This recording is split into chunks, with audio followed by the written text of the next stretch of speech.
So good morning everyone, this is Dana K. Batukan, the first to report about Chapter 16, Biography and National History. At the end of this chapter, you should be able to, number one, first explain the history of biographical writing in the Philippines. And second is appraise the importance of biography and national history. So before we start, let's first familiarize with the terms you find unfamiliar. First is biography. This is the story of one's life written by someone else.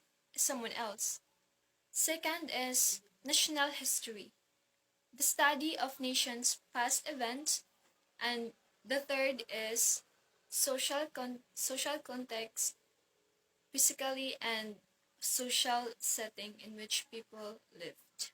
Now let's start. Biography in the Philippine history. Since we're now in this final chapter, I know everyone here already know the importance of studying the Philippine history and society, especially if we are in the life and works of someone like Rizal. By the help of the history, we will get to understand the major turning of someone's life like Rizal.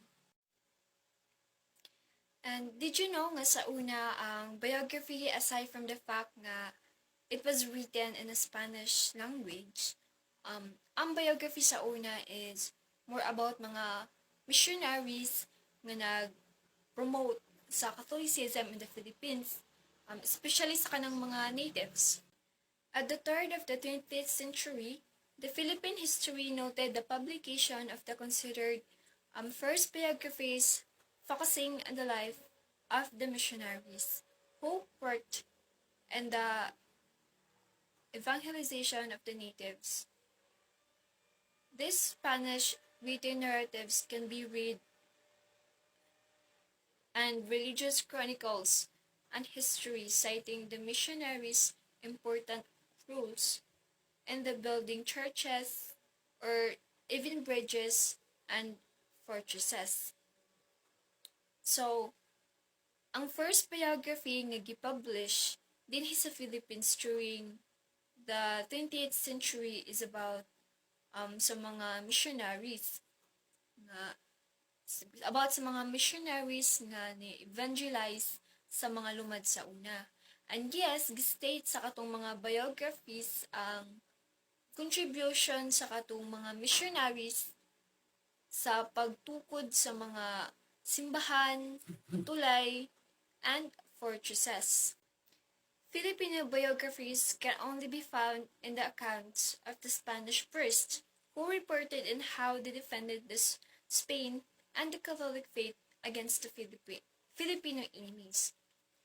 Early colonial Filipino biographies, therefore, are narratives of Filipino fighters who were seen as enemies of the state. So kung naman gani masagol nga mga Filipino, mga Filipino biographies, gikan pod sa kanang mga Spanish press reporting kung giunsa nila pag-defend ang Spanish and Catholic faith against aning mga Filipino personalists which they treated as enemies. And ang mga Filipino di ay nga na ay biographies sa una are those mga ancient heroes na to. Mga Filipino fighters of which just state that headed by Spaniards treated them as enemies of the state. These references are still used by historians and researchers who write the biographies of Filipino heroes such as Palares, Sultan Kudarat, Tamblot, and Daguhoy. So, mao ni sila ang mga Filipino fighters sa una nga gi-treat as enemies of the state.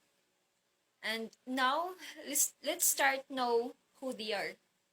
First is Juan de la Cruz, also known as Palares, was a Pangasinan leader in the province of Pangasinan in the Philippines who led a revolt against the colonial authorities during the 18th century.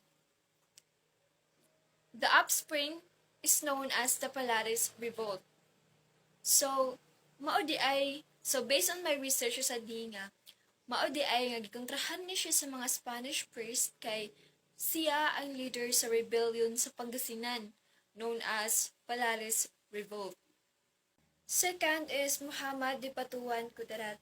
He was the seventh Sultan of Maguindanao from 1619 to 1671. During his reign, he successfully fought off Spanish invasions and hated the spread of Catholicism on the island of Mindanao, much like the other Muslims rulers in the southern Philippines. So, based on my research sad nga, usa siya sa hinungdan nga nung wala na mabunyagan nga Christian ang mga taga Mindanao. And maong kasagaran sa mga taga Mindanao kay Muslim. Kay napugngan man ka Sultan Kudarat ang pag-evangelize sa mga taga Mindanao. Third is Tamblot, was the name given to Babaylan who incited a series of offspring against Spanish colonial rule in the island of Bohol. Fourth is Francisco Daguhoy, was a Filipino revolutionary who holds the distinction of having initiated the longest revolt in the Philippine history, the Daguhoy Rebellion. This rebellion against the Spanish colonial government took place on the island of Bohol from 1744 to 1829, roughly 85 years. In post-war Philippines, the study on biographies broadened. One monumental work in the history of life written in the country is that of E. Arsenio Manuel in 1955, a 4-volume compilation entitled Dictionary of Philippine Biography. So, kung sa 20th century, ang mga biographies are more on the missionaries and few Filipinos that are considered enemies, at times sa post-war or sa gyera, biographies are broadened or napalawak. Daghan na ang biographies ang napublish usa na ang notable na kaayo in the history of life writing was of E. Arsenio Manuel in 1955, which ang title is Dictionary of Philippines Biography. 2 years after, the historiano and Isidro L. Retesos published The Philippine Who's Who, a book about the lives of 400 Filipinos and their achievements. The authors mention the importance of writing biographies. So sulod aning The Philippine Who's Who nga libro na anay 400 Filipinos nga naay biographies. So for them, biographers are very important para kitang tanan makaila sa mga well-known people in this country. Kay if wala ang biographers, lahi nga mga information nga ato ang ma-came up. Unless sa biographers na mo refers kay murag na apay chance nga tinuod kay research man siya sa mga writer and mga biographers para tinuod jud ato ang mahibaw-an nga mga information. So hello everyone, I'm Charity T. Baguio, the second reporter.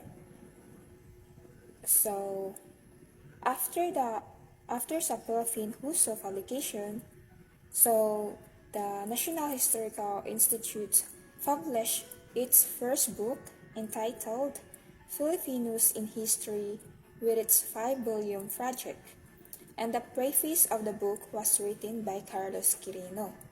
So, kinsa man pud na si Carlos Quirino?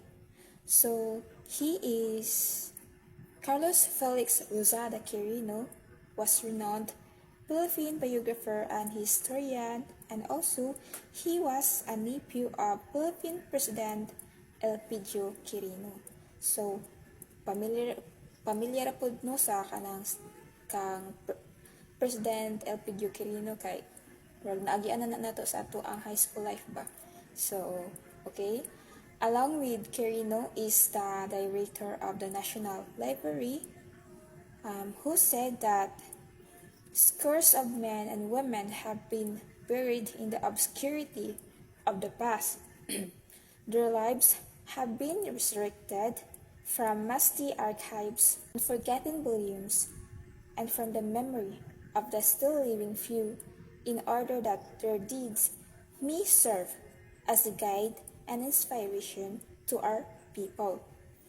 So, for them, having biographies not just honors the contribution of these notable people, but also to guide and inspire their readers, specifically as the contemporary people.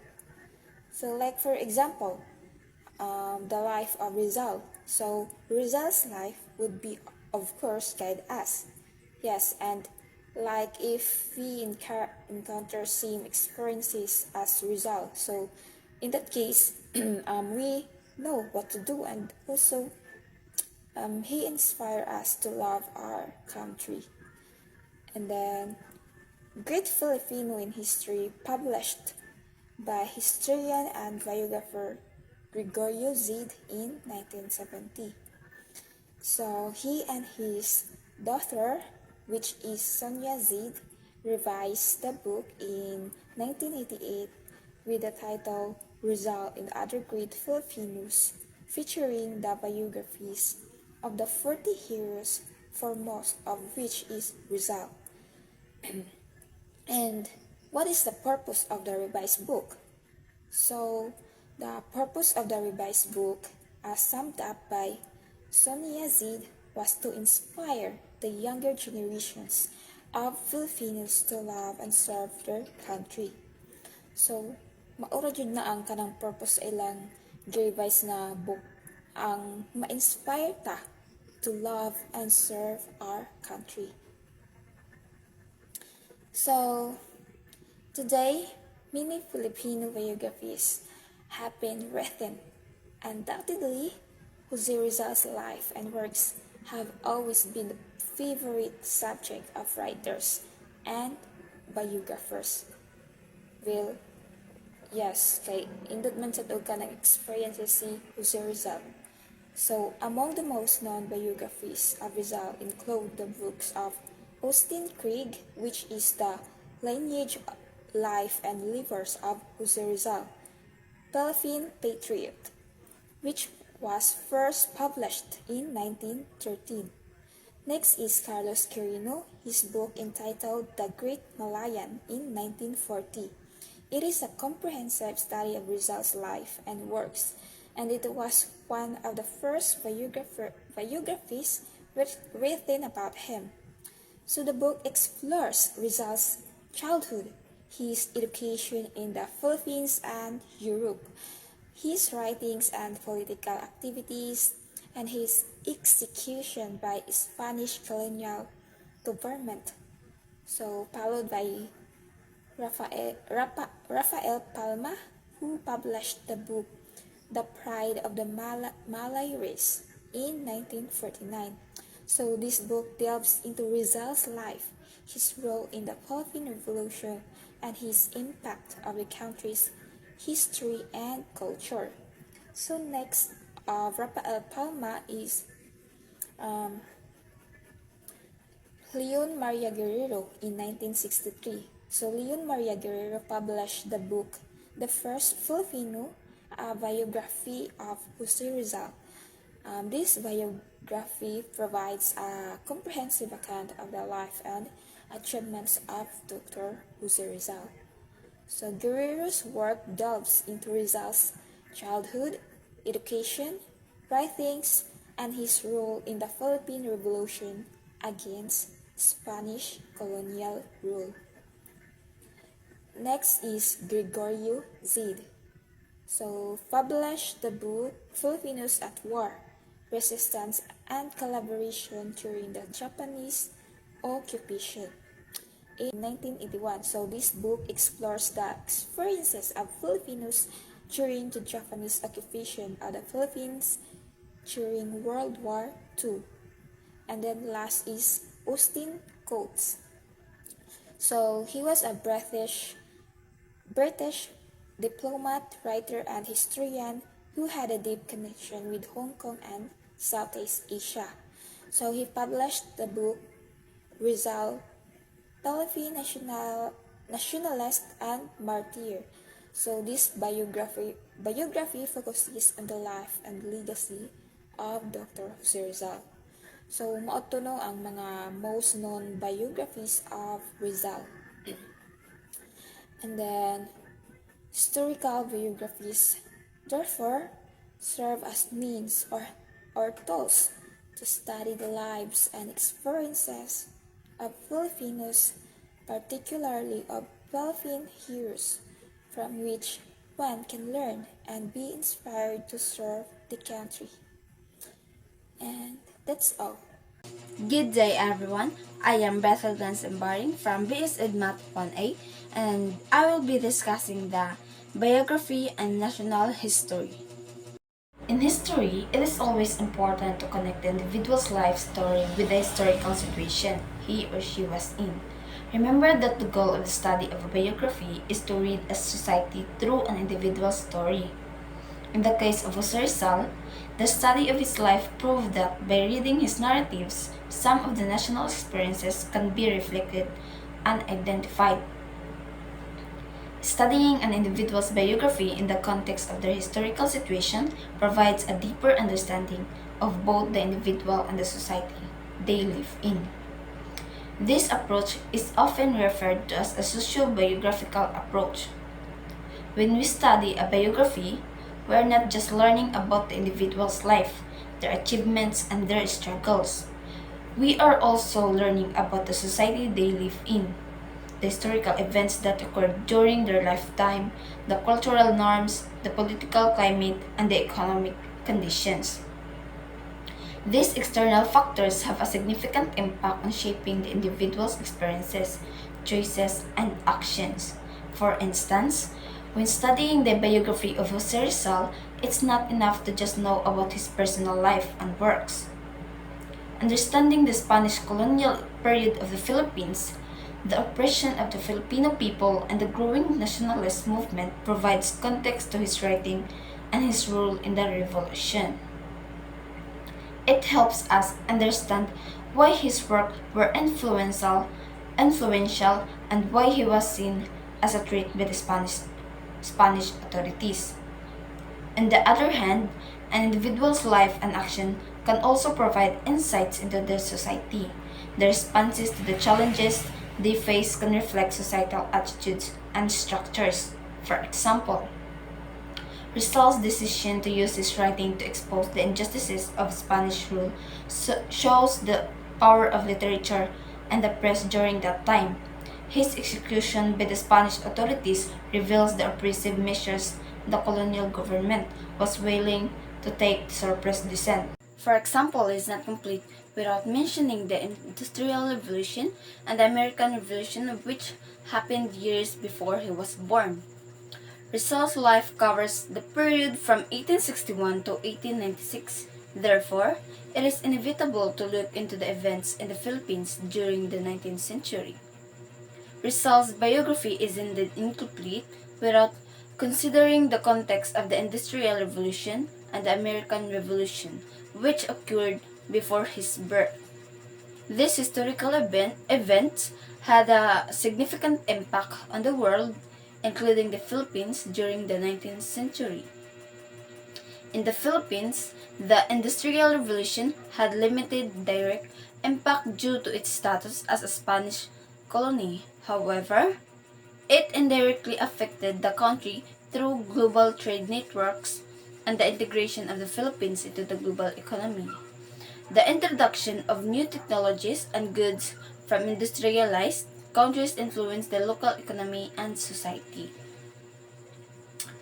The American Revolution, which took place from 1775 to 1783, resulted in the independence of the United States from British colonial rule.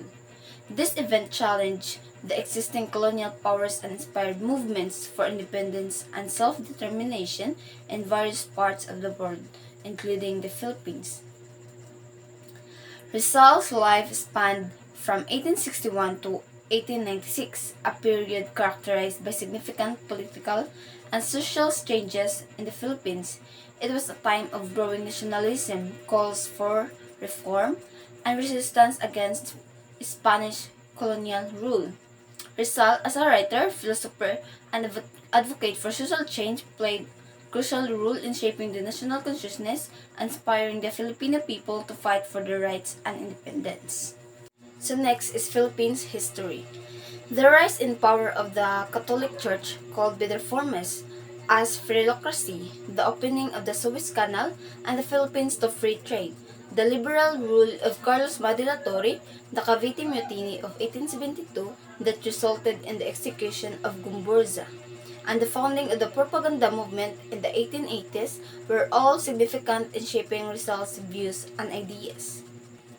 During this time, the Catholic Church held immense influence and control over various aspects of Philippine society, including politics, education, and social affairs. Rizal witnessed firsthand the abuses and corruption within the church, which fueled his desire for reform and led him to question the role of religion in society. The opening of the Suez Canal and the Philippines to free trade also had a profound impact on Rizal's perspective. The Suez Canal, which opened in 1869, facilitated faster and more efficient trade routes between Europe and Asia. This led to increased foreign influence and the integration of the Philippines into the global economy. Rizal recognized the economic potential of the Philippines and believed that its development should be driven by the Filipinos themselves rather than relying on foreign powers. The liberal rule of Carlos Madilatori, who served as the Governor General of the Philippines from 1869 to 1871, was a period of relative openness and reform. Dilatory implemented policies that promoted civil liberties, freedom of speech, and the improvement of public infrastructure. This liberal environment provided Rizal and the other reformers with an opportunity to express their ideas and advocate for change. The Cavite Mutiny of 1872 was a significant event that greatly influenced Rizal's views and ideas. The mutiny, which occurred among Filipino soldiers in the Spanish garrison in Cavite, was brutally suppressed by the Spanish authorities. The execution of the three Filipino prize the execution of the three Filipino priests, Mariano Gomez, Jose Burgos, and Jacinto Zamora, collectively known as Gumburza, who were falsely implicated in the mutiny, deeply impacted Rizal and fueled his commitment to fighting for justice and equality. Lastly, the founding of the propaganda movement in the 1880s played a crucial role in shaping Rizal's views and ideas. So, Rizal was born and grew up in a period of massive changes, not just in Europe, but also in Spain and the Philippines. In the field of history and social sciences, biography is best understood with contextual backdrop by looking at the individual and the broader historical and social context. One can frame a biography that is rooted in national history. So, Rizal's life coincided with a period of significant changes in Europe, Spain, and the Philippines. So, understanding his biography requires examining both his personal experiences and the broader historical and social context in which he lived. In the field of history and social sciences, biography is the best understood when it's analyzed within its contextual backdrop by considering both the individual and the broader historical and social context. A biography can be framed in a way that is rooted in national history. Rizal's personal experiences and development were shaped by the historical events and social transformation happening around him. So, the Industrial Revolution, which brought about massive changes in Europe, influenced global trade networks, and introduced new ideas and technologies to the Philippines.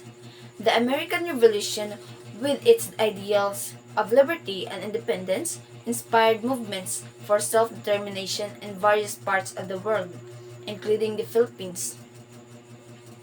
Within Spain, Rizal's home country, there were significant political, social, and cultural changes taking place. The rise of liberal ideas and the push for reforms challenged the traditional power structures, including the dominance of the Catholic Church. Rizal witnessed the abuses and corruption within the church, which influenced his critical views and desire for social change. In the Philippines, Rizal grew up during a time of Spanish colonial rule. The country was undergoing transformation due to economic developments, such as the opening of the Suez Canal and the integration into the global economy. The rise of the Catholic Church power, known as the Philocracy, and the subsequent calls for reform, including the Cavite Mutiny, shaped Rizal's views on social justice and nationalism. By examining Rizal's biography within the broader historical and social context, we can understand how his personal experiences and ideas were influenced by the larger forces at play. This approach allows us to appreciate the interconnectedness